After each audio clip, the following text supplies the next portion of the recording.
Assalamualaikum warahmatullahi wabarakatuh. Perkenalkan, nama saya Mutia Hastri Dinisi dengan NPM 2020 dengan jurusan Sistem Informasi Fakultas Ilmu Komputer Universitas Indo Global Mandiri. Di sini saya dengan mata kuliah Rekayasa Sistem Informasi dengan dosen pengampu Ibu Evi Yulianti, Skom dan MSI. Di sini saya akan mempresentasikan hasil kerja saya dengan pembahasan yang pertama yaitu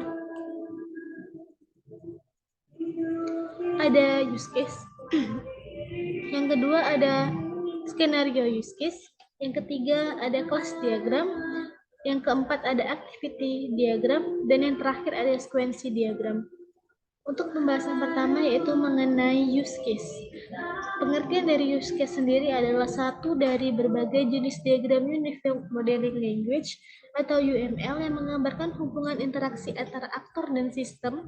Yang dimaksud aktor di sini dapat berupa manusia dan perangkat. Oke, ini merupakan gambaran dari use case diagram sendiri. Terdapat 4 aktor.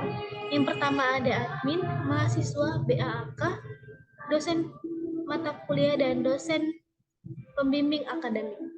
Di sini dapat dilihat admin akan login untuk melakukan pengecekan pembayaran, akan input dengan mahasiswa yang login menggunakan akun student, kemudian mengevaluasi dosen, dan mengentry KRS online, serta akan dapat melakukan cetak KRS.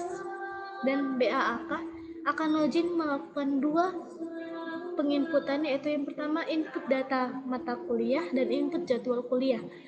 Dari kedua data itu akan ikut menjadi input jadwal kuliah.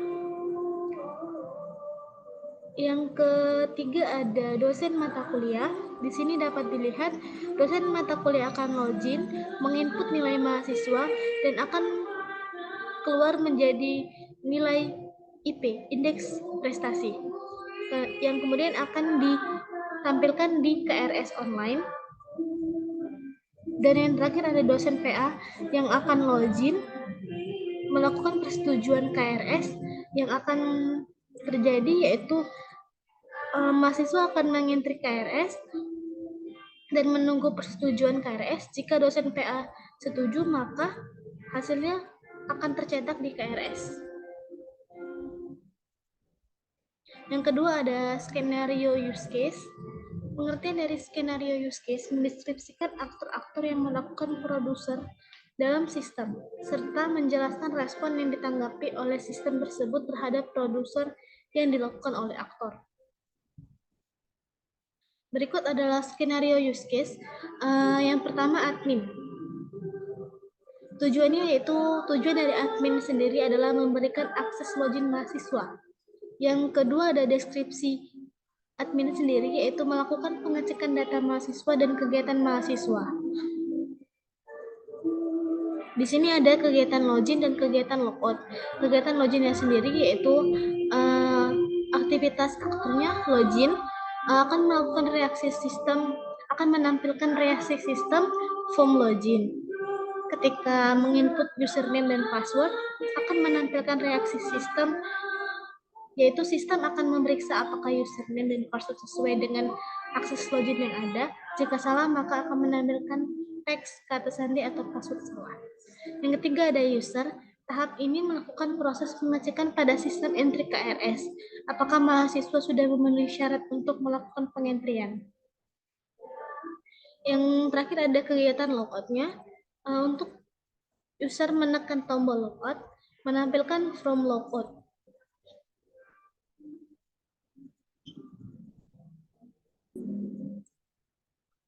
Yang selanjutnya ada BAAK. Tujuan dari BAAK adalah menginput data mata kuliah dan jadwal kuliah. Deskripsi dari BAAK sendiri adalah menginput jadwal dan mata kuliah, menginput jadwal dan mata pelajaran perkuliahan yang ditampilkan pada form pengentrian KRS. Untuk kegiatan login dan logout-nya sama seperti yang sebelumnya. Yang ketiga, ada dosen mata kuliah. Di sini tujuan dari dosen mata kuliah adalah menginput nilai pada mata kuliah mahasiswa. Deskripsi untuk dosen mata kuliah sendiri adalah menginput nilai mahasiswa yang terakumulasi menjadi indeks prestasi yang akan menentukan banyaknya jumlah KRS yang diambil oleh mahasiswa. Selanjutnya ada mahasiswa.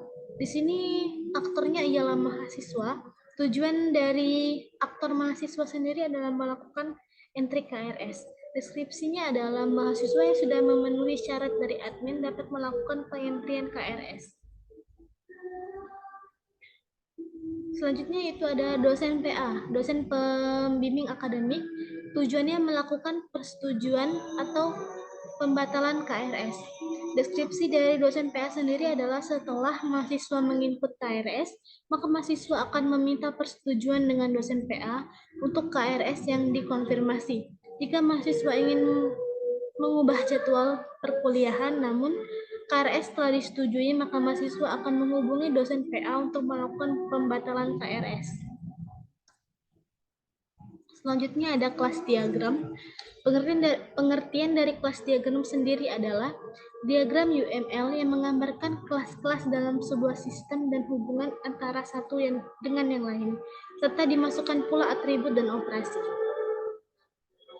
Dan ini merupakan gambaran dari kelas diagram sendiri.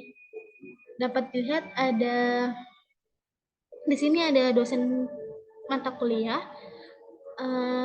nilai, mahasiswa, mata kuliah, jadwal, KRS, ruang, tahun akademik, admin, dan keuangan.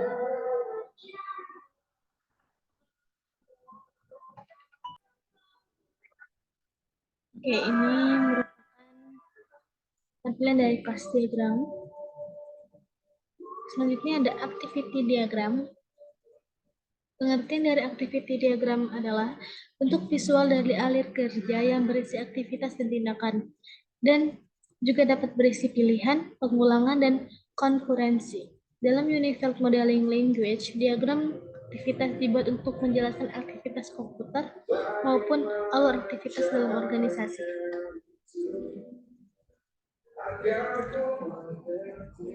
Oke, ini merupakan activity diagram sistem input KRS, ada mahasiswa dan sistem. Mahasiswa akan mengakses web, kemudian akan login, username dan password. Jika dalam pengecekan akses login benar, akan menampilkan menu KRS. Jika salah, menampilkan pesan username dan password salah, dan akan melakukan login username dan password yang benar. Dan jika benar, akan menampilkan menu KRS dan akan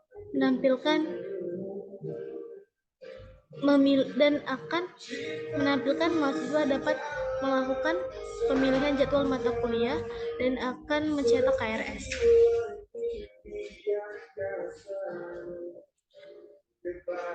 Selanjutnya ada sekuensi diagram. Untuk sekuensi diagram sendiri adalah diagram urutan sistem menunjukkan interaksi proses yang diatur dalam urutan waktu di bidang rekayasa perangkat lunak. Ini merupakan proses yang terlibat dan urutan pesan yang dipertukarkan antara proses yang diperlukan untuk melaksanakan fungsionalitas sekuensi. Di sini merupakan tampilan dari sekuensi diagram sendiri.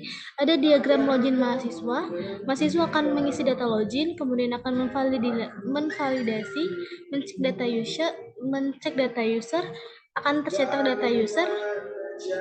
Jika data user benar, maka akan menampilkan halaman utama. Jika username dan password salah, akan menampilkan data login lagi.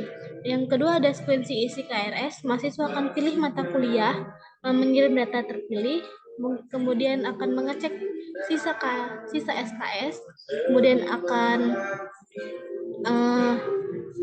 jika mata kuliah yang diambil gagal, akan menginsert data KRS, atau mata kuliah yang diambil berhasil ditambahkan.